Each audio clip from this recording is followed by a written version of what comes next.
Welcome to Life, Love, and Light. I'm Veronica Mary Rolfe, and in this second season of podcasts, we're exploring a fascinating variety of biblical mystics. These men and women faced major challenges and crises in their lives. They made some really big mistakes, even committed gross misdeeds. They were forgiven, and they received mystical revelations, and then they dared to act on those revelations. Their stories may become powerful inspirations for us in our own time of crisis, danger, fear, and spiritual uncertainty. Last week, we explored the call of Moses, the unlikely mystic, in the burning bush. We examined the deeper meaning of the revelation of the divine name, I am who I am. And we questioned our own response to the second call in our adult lives. And now we enter into the psychological duel of wits between Pharaoh and Moses, which is an entire filmic drama in itself. A new Pharaoh had arisen in Egypt, probably Ramses II, who reigned from about 1279 to 1213 BCE. Moses is told, quote, "Go back to Egypt, for all those who wanted to kill you are dead." So Moses leaves Midian with his wife and sons on a donkey, his staff in his hand. He meets his brother Aaron in the wilderness and tells him what had been revealed to him by Yahweh. Once in Egypt, Moses and Aaron assemble the tribal leaders and relate to them all the words the Lord had spoken. And when the Israelites hear that the Lord has taken pity on their misery and would come to their rescue, they bow down and give Yahweh worship. And then Moses and Aaron gain an audience with Pharaoh, saying, quote, "This is what the Lord, the God of Israel, says. Let my people go, so that they may hold a festival to me in the wilderness." Pharaoh responds scornfully, "Who is the Lord, that I shall obey him and let Israel go? I do not know the Lord, and I will not let Israel go." Moses and Aaron explain that unless they go 3 days' journey into the wilderness to offer sacrifice, the God of Hebrews, quote, "may strike us with plagues or with the sword." Pharaoh interprets the request as a plot to take the Israelites away from their labors and orders their taskmasters to make the slaves work even harder. No longer will they be given a plentiful supply of straw for brick making. Now, every day, they must go into the fields to gather the straw and the stubble and then fulfill their quota of wind-dried mud bricks. The Israelite slave supervisors are brutally beaten by Pharaoh's taskmasters because now the slaves cannot deliver the same number of bricks each day. And the supervisors are furious. Not convinced that Moses was sent by God, they complain to Moses and Aaron, quote, "May the Lord look on you and judge you. You have made us obnoxious to Pharaoh and his officials, and you have put a sword in their hand to kill us." So where is this promised deliverance from Yahweh? Let us pause for a moment to consider the modern forms of slavery. The kidnapping of children, the selling of girls into the sex trade, the enslavement of boys to train them as terrorists or child soldiers. These are worldwide evils. We have only to read a newspaper or see a documentary to realize that the curse of slavery and of rampant racism, these are still very much with us. The forms of modern slavery are cruel and diabolic. Mental programming and physical torture, that lead teenagers to strap on explosives and commit suicide bombings. There are still overlords and forced laborers, still the persecuted and victims of brutality, still the slaughter of innocents, whether for ethnic, religious, or political reasons. These victims cry out with Moses, "Why, Lord?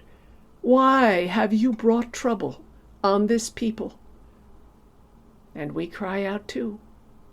In our own time of pandemic and racial injustice, where is God in all this suffering? Like the Israelites, we long for Yahweh to come and take action. Thus, the Exodus story has real meaning for us right now. How will God lead us out of our own crises?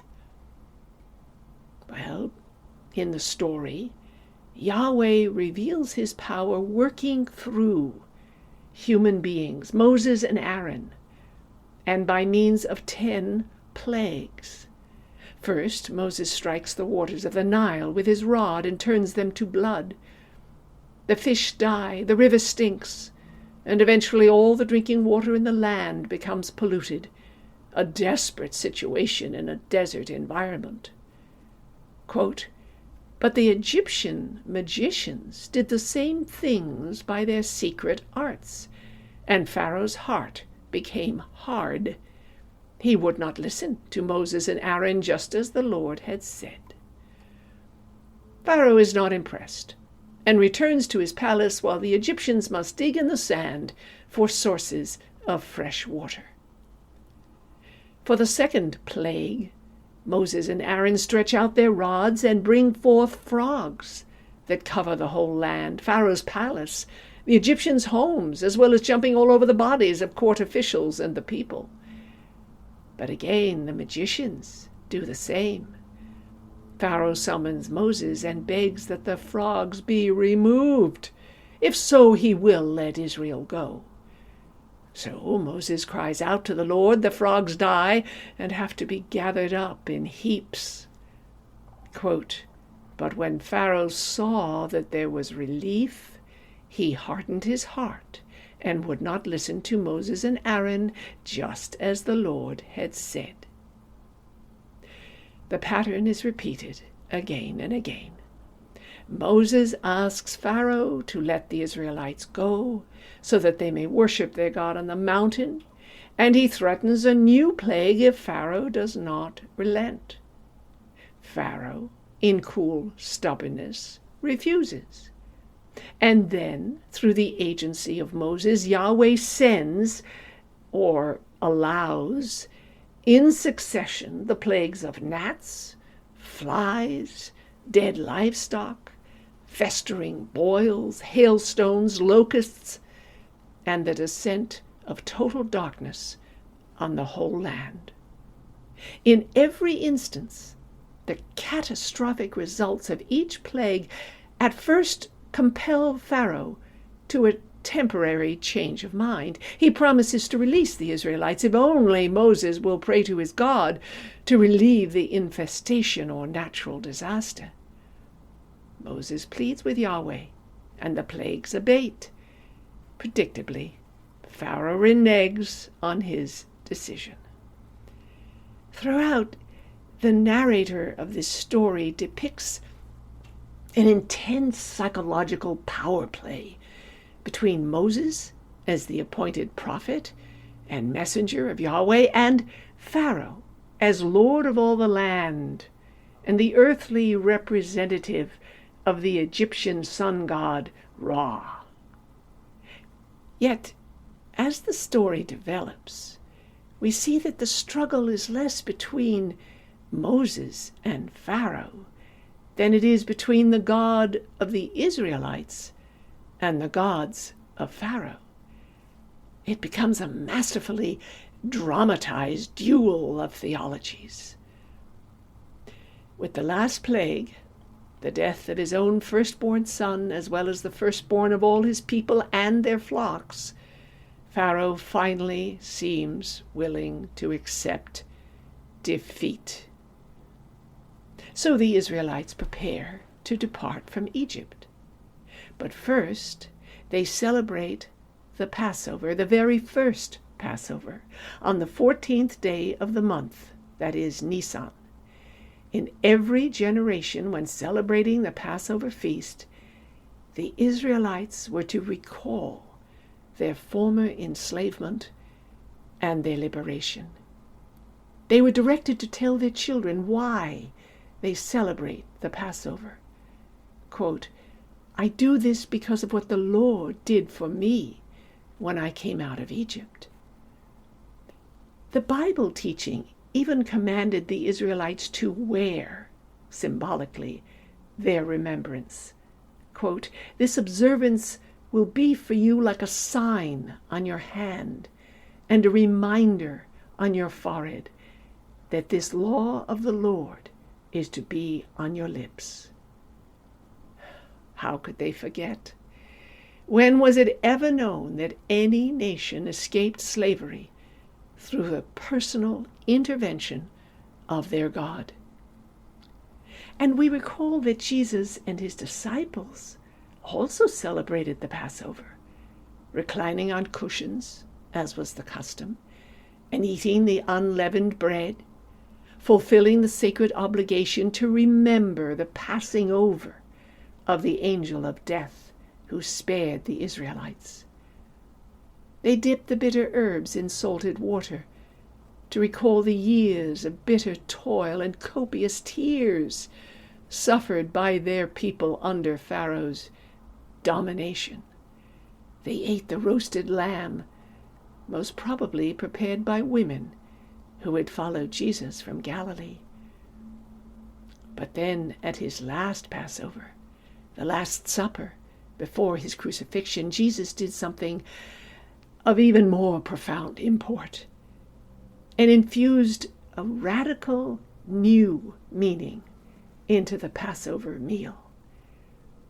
He took the familiar matzo, the unleavened bread, and after offering a thanksgiving prayer to his Father, he broke it and gave it to the disciples as the mystical reality of his own body.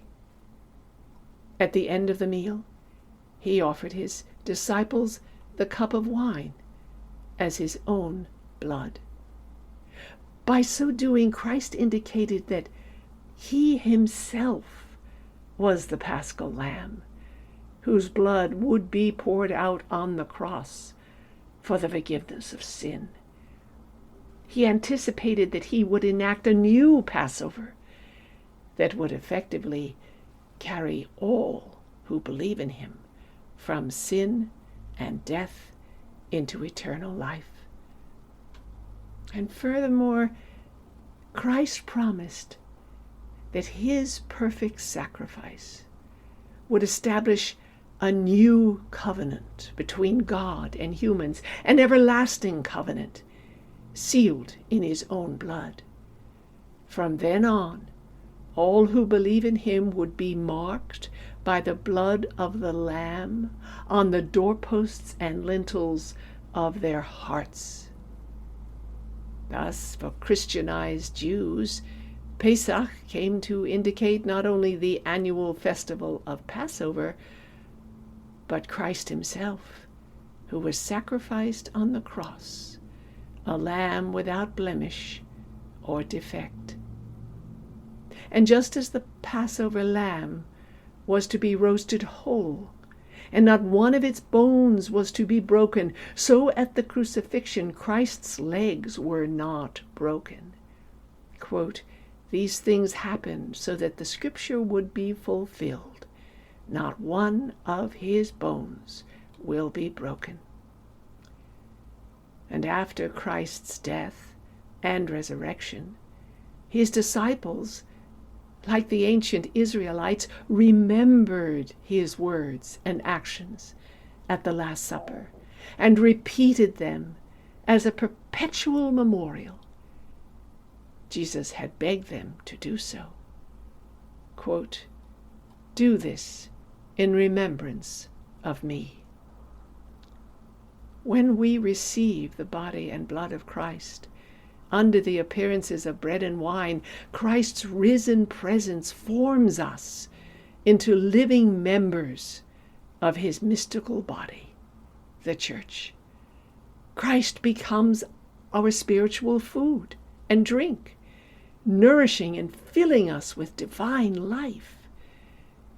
And since this new covenant is the utterly unconditional covenant that is now sealed forever by the death of the Lord, we may fully expect that we as a community are united in holy covenant with God through his Son, Jesus Christ. Thus, we celebrate Christ's Passover and our own. The Moses storyline continues. Following the deaths of the firstborn, the Egyptians themselves urged the Israelites to leave their land lest they all die of the pestilence. The Israelites fled at night, with their livestock driven out, as Yahweh had predicted, by Pharaoh's orders. The flight must have been terrifying. Women with crying babies in their arms, toddlers stumbling and running to keep up with their parents, the elderly hobbling along, clutching their stick canes, holding up the caravan and slipping further and further behind. Yet in their terror, the Israelites were not alone. They felt protected by the presence of Yahweh, symbolized by a thick pillar of cloud that led them by day and a flaming column of fire like that of the burning bush that guided them forward by night. Meanwhile, Pharaoh had changed his mind yet again and sent out orders to his army to bring the Israelites back. Pursued by Egyptian warriors in horse-drawn chariots, the refugees panicked and fled in another direction. Well, the main point of the story is that the Israelites found their escape route completely blocked. They could not turn back because of the Egyptian army, and they could not go forward because of the deep waters of the Sea of Reeds. They were trapped. Can the Israelites still trust God when they're about to be slaughtered? They grumbled against Moses and God. And at this point, Moses himself draws deeply on his personal faith and assures the people that the God who brought them out of Egypt will not abandon them in their hour of need. Quote, "Do not be afraid. Stand firm, and you will see the deliverance the Lord will bring you today. The Egyptians," that is, their fear of the danger, "the Egyptians you see today you will never see again. The Lord will fight for you. You need only to be still." But keeping calm and trusting when we cannot see the way out or through or past the mortal danger we're in is just exactly what all of us find so hard to do.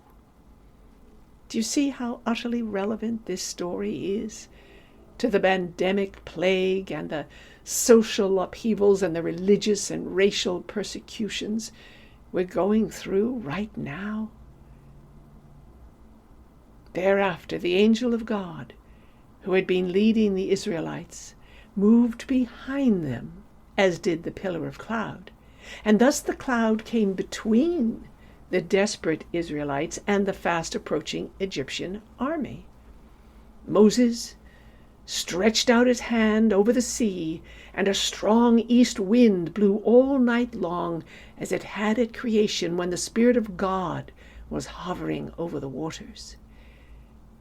And by dawn, when the Israelites looked at the waters, they had been drawn back by the wind. They could not believe their eyes. There was a wall of water to their right and to their left. In great haste they gathered their children in their arms, drove their livestock before them, and fled for their lives through the parted waters to the opposite shore. But the Egyptians, with their horse-drawn chariots in pursuit, got bogged down in the sand and mud and thick reeds. They could not go forward or backward. And once the Israelites were safely across, Moses was again told by God to stretch out his hand. And the wind changed at exactly the most propitious time, causing the sea to flow back upon the Egyptian chariots and horsemen, drowning the army of Pharaoh. As with the plagues, the fact that the waters receded for the Israelites and then flowed back over their enemies exactly when they most desperately needed them to do so was no less than miraculous. The people knew that this was an unprecedented rescue. They experienced it as a spectacular display of divine power transcending all human and natural obstacles. They felt protected and surrounded by a divine presence they had never known before. And once safe on the other side of the wind-blown sea, Aaron's sister Miriam took a tambourine and began to sing and dance in ecstatic thanksgiving, with all the other women joining in. This hymn is a very great age, one of the oldest, in fact, in the Bible. Quote, "Sing to the Lord, for he is highly exalted. Both horse and driver he has hurled into the sea." In reliving this saga of the Exodus, we realize that we have known these desperate exiles before. Perhaps some of our own family members were refugees from terror and oppression, from political or religious revolutions, from wars, famines, and plagues, from tyrants and terrorists, from all forms of persecution, human rights violations, and vicious savagery. As we watch in horror today, millions of refugees flee into the wilderness on foot or pile into rickety boats at sea with only the clothes on their backs, clinging to their children, enduring great hunger and thirst, heat and cold like the Israelites, sickness and deprivation, all to escape persecution and death. This exodus is ongoing. According to the United Nations High Commissioner for Refugees, the number of forcibly displaced persons worldwide at the end of 2019 was almost 80 million, with refugees numbering 26 million. And that was before 2020 and the pandemic. In addition, there are some 4.2 million asylum seekers. These are the highest levels of displacement on record. But even more staggering is the likelihood that with the pandemic and the droughts and famines and fires and hurricanes, the situation will not improve, but grow worse over the coming years. And we ask ourselves, when in our own lives have we been or felt like refugees? And when have we been snatched by grace from near death or disaster into a promised land? Indeed, we all have our journeys through the desert, those dark days, weeks, months, or even 40 years, when we hunger and thirst in a spiritual desert for God's blessings and we have no idea where God is leading us. We may be tempted, like the Israelites, to think that the life we left behind to follow God's call was preferable, even though it felt like slavery at the time. What courage it takes to keep on walking through all kinds of emotional weather, weighed down by questions, doubts, and fears. And yes, sometimes we, too, like the Israelites, murmur and complain, grumble and get angry. And we cry out to the Lord, "Are you there? Where are you taking me? Why all this suffering?" Perhaps in the very asking of these pain-filled questions, we recognize the depth of our longing for God's presence and our ache for liberation. Now, while our own forms of enslavement and frustration may be less extreme, they are no less real. They may destroy our ability to trust in human nature and disillusion our hope in God.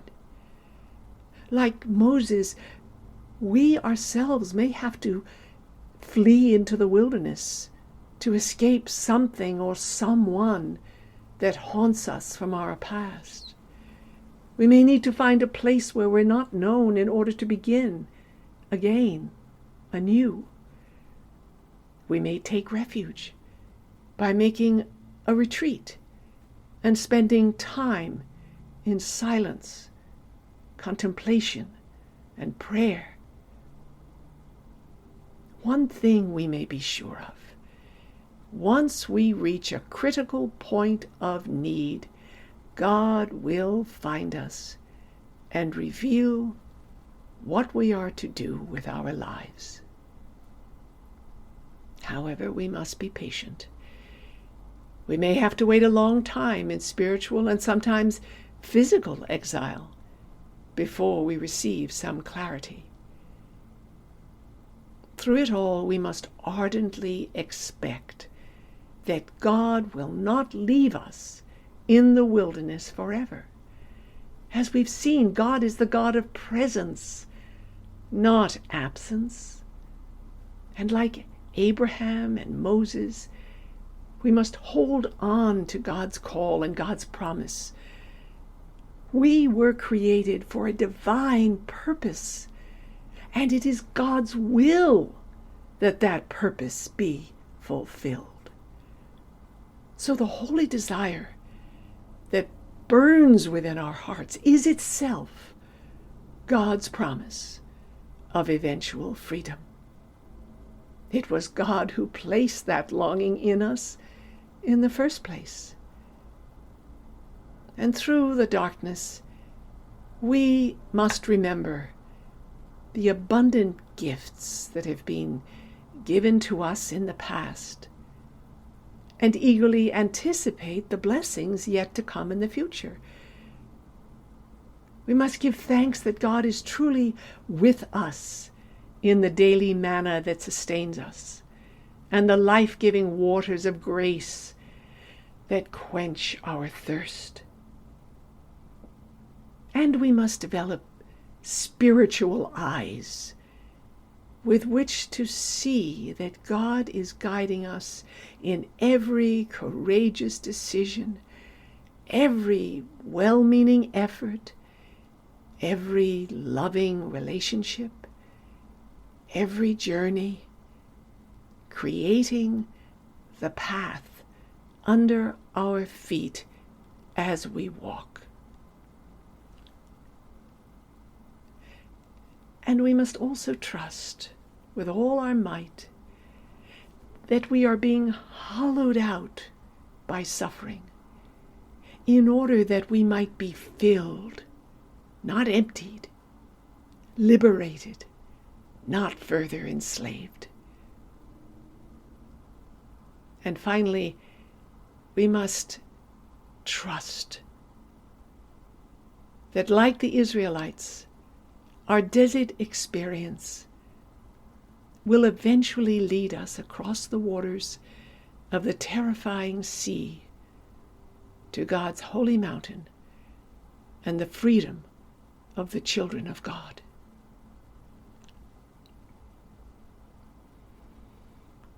Let us take a few moments to bring this story and our responses to this story into meditation.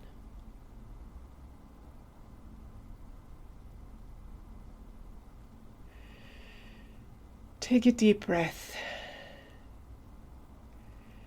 and let that breath flow throughout your whole body.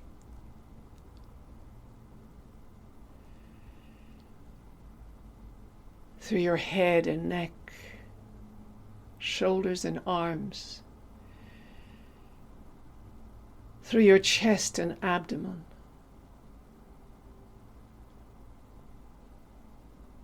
down through your legs into your feet and toes.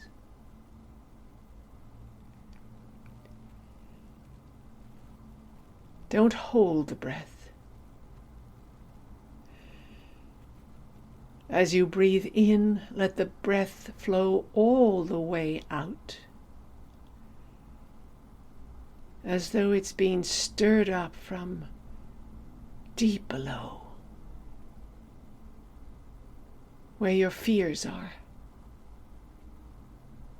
And now it must be released. You can open your mouth to breathe out if you need to.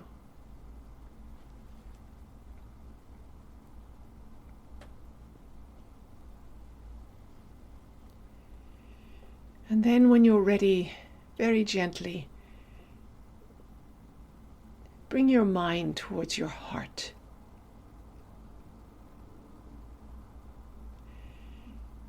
And know that Christ is already sitting there, already listening, already watching, always waiting for you.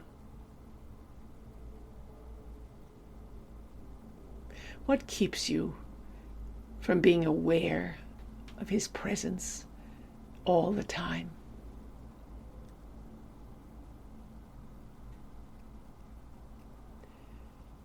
Pour it into his Passover chalice, that he may transform it.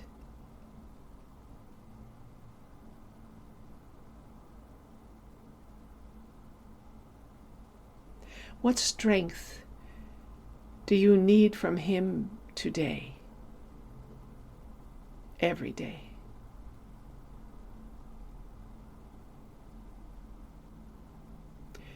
See him offering you his Holy Eucharist from within, spreading through your whole being, holding you steady, unshakably steady.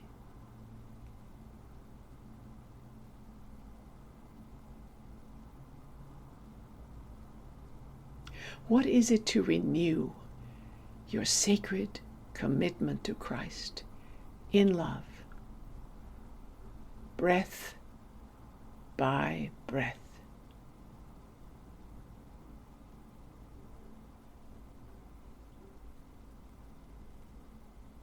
Allow yourself to drop deeper into the heart.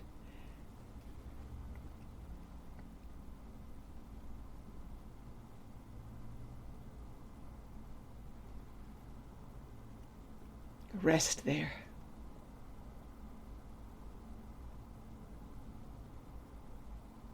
Let Christ embrace you.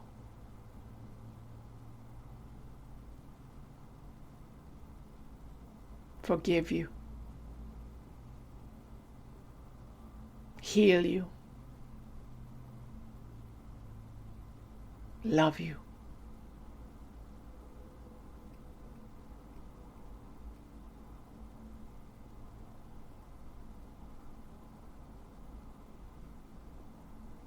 Stay there in the heart, in absolute trust, that divine providence has brought you out of many a crisis in your lives and led you through many a dark night and brought you from some form of bondage into a place of ever greater freedom.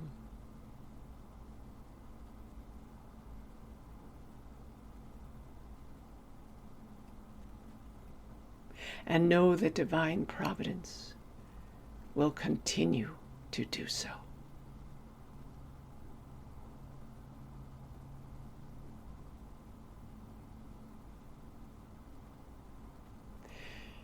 Christ is always in your heart, caring for you, for everyone you love, everywhere, perfectly.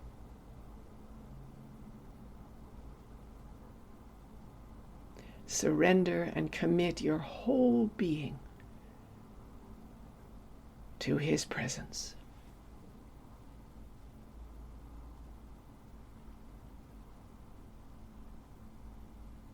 Tell Him your fears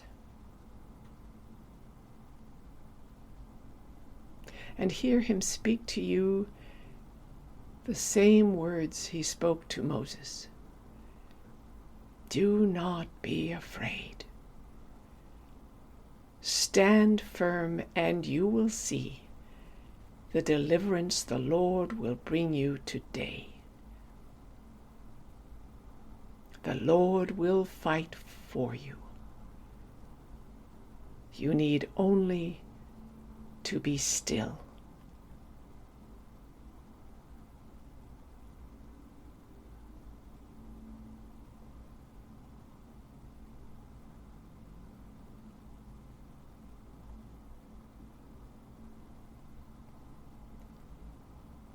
Make a very personal and sacred commitment to allow Christ to lead and guide you every day of your life.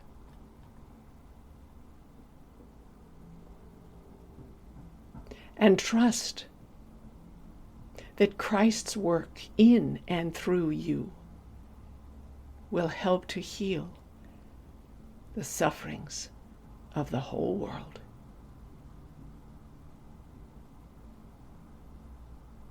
Amen.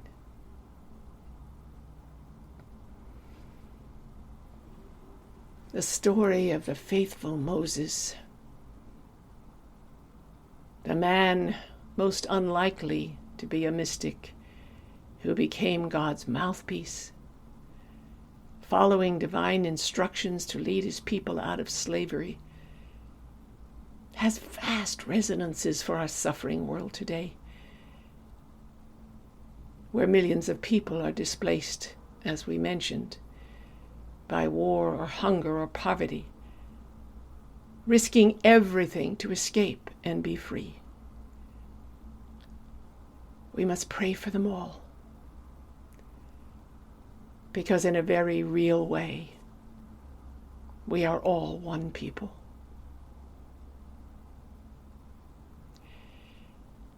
Please be sure to subscribe to these weekly Life, Love, and Light podcasts and share them with your family and friends who may be in need of freedom from fear and longing for greater hope and divine providence guiding their lives. And today I would like to invite all my listeners to an international New Year's retreat that I will be leading via Zoom with my daughter, Eva Tanya, from December 30th to January 2nd.